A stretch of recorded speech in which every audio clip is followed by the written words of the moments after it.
Good morning students. Class 4th chapter 10 विशेषण। आज हम आपको विशेषण के विषय में बताएंगे कि विशेषण क्या होते हैं। सबसे पहले इसकी डेफिनेशन देखिए। जो शब्द संज्ञा अथवा सर्वनाम की विशेषता बताते हैं वे क्या कहलाते हैं? विशेषण कहलाते हैं। संज्ञा अथवा सर्वनाम की विशेषता बताते हैं उनको विशेषण कहते हैं। जैसे सुंदर, मोटा, गोल, चार, कुछ, भारी, हल्का, गोरा, काला आदि। संज्ञा से पहले प्रयुक्त मतलब प्रयोग में आने वाले शब्द ये, वे, वह, यह आदि भी विशेषण शब्द कहलाते हैं। इनको सार्वनामिक विशेषण भी कहते हैं। संज्ञा से पहले प्रयुक्त होने वाले शब्दों को क्या कहते हैं? सार्वनामिक शब्द कहते हैं, सार्वनामिक विशेषण कहते हैं। और स्टार्ट करते हैं विशेषण के शब्द। विशेषण कितने प्रकार के होते हैं? विशेषण 4 प्रकार के होते हैं। या विशेषण के कितने भेद होते हैं? भेद और प्रकार एक ही बात होती है। विशेषण के 4 भेद होते हैं: गुणवाचक विशेषण, परिमाणवाचक, संख्यावाचक और सार्वनामिक। अभी मैंने यहाँ बताया था सार्वनामिक या संकेतवाचक विशेषण। ठीक है, स्टार्ट करते हैं हम इनको। हम अब डिटेल में पढ़ेंगे। पहला है गुणवाचक विशेषण। जो शब्द संज्ञा या सर्वनाम शब्दों के गुण, दोष और विशेषताओं को बताते हैं उन्हें गुणवाचक विशेषण कहते हैं। जो शब्द संज्ञा सर्वनाम शब्दों के गुण, दोष को बताते हैं और उनकी विशेषता को भी प्रकट करते हैं उन्हें गुणवाचक विशेषण कहते हैं। देखिए फॉर एग्जाम्पल यहाँ पर दिए हुए हैं छायादार पेड़।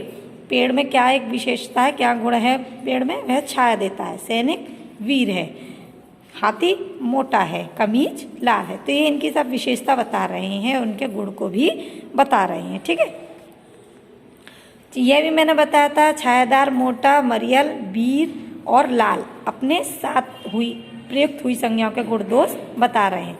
दूसरा है संख्यावाचक। संख्यावाचक है मतलब इनमें संख्याएं आती है। इन विशेषण शब्दों में संख्या आती है। इनकी मेन पहचान है, बहुत सिंपल पहचान है कि इनमें संख्या आती है। जो शब्द संज्ञा अथवा सर्वनाम के निश्चित होने का अनिश्चित, जो शब्द संज्ञा या सर्वनाम शब्दों की निश्चित या अनिश्चित संख्या का बोध कराए उन्हें संख्यावाचक कहते हैं, संख्यावाचक विशेषण कहते हैं। जैसे देखिए कुछ आम, यह अनिश्चित हो गया कुछ आम। यह अनिश्चित हो गया, पता नहीं है कितने आम है, कुछ हैं। ठीक है, 3 आम, यह निश्चित हो गया क्योंकि उनमें संख्या आ रही है 3 आम। अगर ये होता 3 आम तो यहाँ पे निश्चय हो जाता कि 3 आम। अब यहाँ पे है कुछ आम तो पता नहीं है कितने आम है, कुछ आम। 3 पुस्तकें, यहाँ पे क्लियर है हमारा कि ये 3 पुस्तकें हैं। अनेक पक्षी, यहाँ अनेक पक्षी हैं, कोई गिनती नहीं है कि कितने पक्षी हैं। 2 नोट, ये यहाँ पर निश्चित वाचक है, हमको पता है कि यहाँ पे 2 नोट हैं। जहाँ पर कुछ और या मतलब परिमाणवाचक भी कहते हैं इसे, मतलब जिनकी कोई संख्या नहीं होती, हमको पता नहीं है कितने हैं, तो वहाँ पे आता है अनिश्चयवाचक संख्या।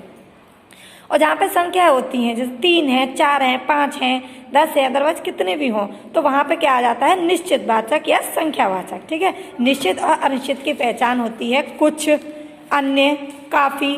ठीक है, जिनमें कोई संख्या नहीं होती उन्हें कहते हैं अनिश्चितवाचक और जिनमें संख्या होती है उन्हें कहते हैं निश्चितवाचक। अब आता है परिमाणवाचक। परिमाणवाचक में ध्यान से देखेंगे वे शब्द जो संज्ञा सर्वनाम शब्दों के माप तोल का बोध कराते हैं, नाप तोल या माप तोल का बोध कराते हैं, परिमाणवाचक विशेषण कहते हैं। जैसे कि ये देखिए जग में 2 लीटर दूध है तो 2 लीटर नाप तोल हो गया, माप रहा है। 3 मीटर कपड़ा, 3 मीटर कपड़े को नाप रहा है। ये देखिए दर्जी 3 मीटर कपड़ा है तो यहाँ नाप तोल या माप तोल का बोध कराते हैं। ये देखिए 3 मीटर कपड़ा, 2 लीटर दूध, थोड़ा, ये भी नापने में आ जाता है। इसको मापते हैं कि ये थोड़ा है या ज़्यादा है।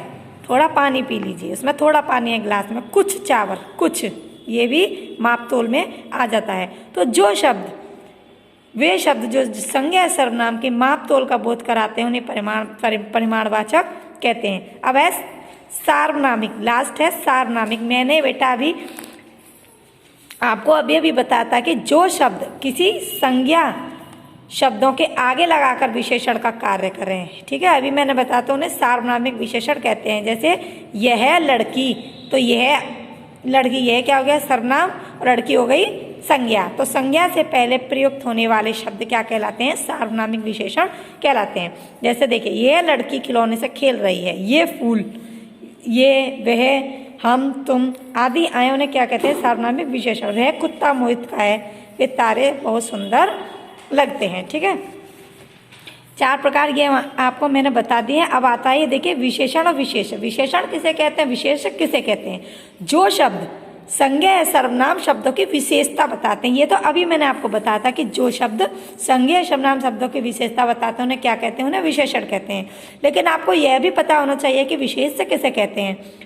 विशेष्य कहते हैं कि जिन शब्दों की विशेषता बताई जाती है, जिन शब्दों विशेषण तो कहते हैं संज्ञा सर्वनाम शब्द को की विशेषता बताई जाती है, उन्हें विशेषण कहते हैं।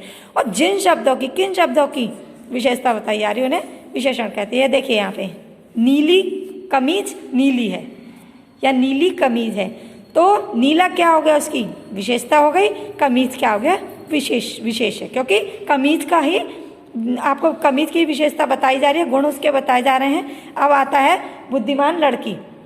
बुद्धिमान कौन है? लड़की है। तो बुद्धिमान क्या हो गया? उसके गुण हो गया, विशेषता हो गई उसकी। लड़की क्या हो गया? उसका विशेष हो गया। ठीक है, तो जिन शब्दों की विशेषता बताई जाती है उन्हें विशेष्य कहते हैं।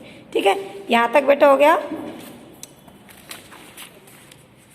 मैंने आपको ये चैप्टर क्लियर करवा दिया है विशेषण। आप इसको रीड करेंगे, इनके आपको प्रकार अच्छे से याद करने, क्योंकि ये इनके जो प्रकार हैं, 4 प्रकार हैं ये विशेषण के, ये बहुत इंपॉर्टेंट हैं। ठीक है, ये आपको याद करने हैं, रीड करने हैं, और ये आपको चैप्टर भी पूरा रीड करना है। अगर आपको कुछ समझ में नहीं आता है तो आप मुझसे कॉल करके पूछ सकते हैं। Okay, thank you.